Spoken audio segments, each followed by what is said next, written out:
नमस्कार साथियों, जय हिंद, वंदे मातरम। दोस्तों, जितने भी हमारे भाई हैं जो कि इंडियन नेवी INCET का एग्जाम दिया, मतलब ये जो सिविलियन एंट्रेंस टेस्ट हुआ इंडियन नेवी का, इसमें आप लोगों ने एग्जाम दिया, लेकिन ना तो इसका भैया आंसर की आ रही है, ना तो रिजल्ट आने का नाम ले रहा है। ज्वाइनिंग पता नहीं किस जन्म में होगी।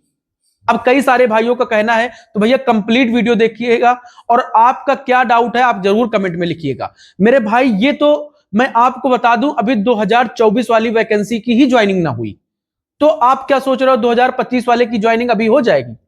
अब रिजल्ट की बात करूं तो भैया अभी इसकी आंसर की आती है, क्योंकि ये सिविलियन एंट्रेंस टेस्ट है, ठीक है, तो इसकी आंसर की आती है। इसका जो प्रोसेस होता है ना, बहुत लेट होता है मेरे भाई।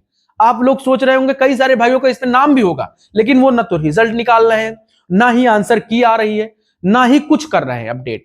मतलब साला एग्जाम आज दे दो, रिजल्ट पता लगे 6 महीने बाद, 7 महीने बाद। मतलब इतना सारी चीजें अपडेट होने के बाद भी ये सारी चीजें लेट हो रही है। तो आइए इसी के ऊपर हम अच्छे से बात करते हैं। देखिए मेरे भाई, आप लोगों ने एग्जाम दिया INCET का, आपने बेहतर तरीके से सारी चीजें दी। अब आपके मन में भी होगा यार मेरा रिजल्ट आ जाए, मुझे मालूम चल जाए, मैं भी ज्वाइनिंग कर लूं। ऐसा होता है। देखो, ये नेवी SSR और MR से बिल्कुल अलग है, ठीक है। नेवी SSR MR में ये जल्दी जल्दी प्रोसेस ले लेते हैं, लेकिन इसमें ये नेवी बिल्कुल गलत करती है। मैं नेवी के विरोध में हूं कि ये जो जल्दी से कर दीजिए, आप 1-2 महीने का टाइम लीजिए, लेकिन इतना टाइम कहीं अभी मालूम ही नहीं कब आएगा रिजल्ट। अब लड़के इसमें कई सारे भाई बोल रहे हैं इसमें धांधली भी हो जाती होगी। अब भाई यार, रिजल्ट अभी आ नहीं रहा है, 6 महीने बाद रिजल्ट निकालोगे, आंसर की निकालोगे, उसके बाद पता लगे आएगा, ज्वाइनिंग कराओगे, मतलब 6 से 7 महीने का 1 साल लग जाए। तो ये चीजें हैं भाई। अब मैं एक चीज आपको और बता दूं कि भाई डिफेंस है।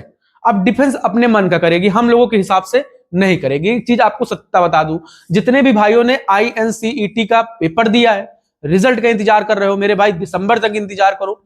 दिसंबर में आंसर की आप लोगों की हो सकती है कि आ जाए, जनवरी फरवरी में रिजल्ट देखने को मिल जाए, हो सकता है, कोई कंफर्म नहीं है भैया, क्योंकि अभी पिछला ही पेंडिंग पड़ा है, तो आगे का क्या आगाह होगी। ठीक है, समझ रहे हो ना। तो आप लोगों से बस एक छोटी सी विनती है कि भैया आप किसी और एग्जाम की तैयारी कर रहे हो तो उसकी तैयारी में लगे रहो, उसका फॉर्म डालो, उसका एग्जाम दो। ये वैकेंसी का जब आंसर की आएगी तो भाई आप अकेले नहीं हो, आपके साथ ऐसे बहुत लड़के हैं जिनकी अभी आंसर की नहीं आई है, वो भी इंतजार में बैठे हुए। तो मैं यही कहना चाहता हूं, कोई अपडेट का मतलब ये हुआ कि भैया अपडेट आप लोगों को होना पड़ेगा, किस लिए, आगे बढ़ने के लिए। अब यहीं पर आप बैठ के नहीं रह सकते हो, इसलिए क्योंकि इसके भरोसे रहोगे तो पता लगेगा ना तो तैयारी कर पाओगे, ना ही किसी और एग्जाम की तैयारी कर पाओगे, ना ही फॉर्म डाल पाओगे, ना ही उसका पेपर दे पाओगे। अब मेरी बात समझिए, इसमें जो प्रोसेस होता है Indian navy civilian entrance test का, जिसका एग्जाम दिया है, इसका जो प्रोसेस होता है ये काफी लेट होता है भैया, और ये चीज गलत है। इतना सारा चीजें मॉडर्न होने के बाद भी अगर इतना लेट प्रोसेस हो तो भैया क्या ही कहा जा सकता है। अब मैं क्या ही कर सकता हूं। तो डिफेंस है भैया, वो अपने हिसाब से चलेगी। तो मैं यही कहना चाहता हूं कि आप आगे बढ़िए, अभी आप इसका इंतजार मत करिए, आप आगे बढ़ते रहिए। आप मेरा टेलीग्राम चैनल का लिंक ज्वाइन कर लीजिए, आंसर की आती है, रिजल्ट आता है, कुछ भी आता है A to Z, तो आप लोगों को इंफॉर्मेशन मिल जाएगी। बाकी जितने भी भाई लोग हैं भैया, आप अपनी आगे की तैयारी एकदम स्टार्ट कर दो अच्छे तरीके से। यही चीज मैं आपको कहना चाहता हूं।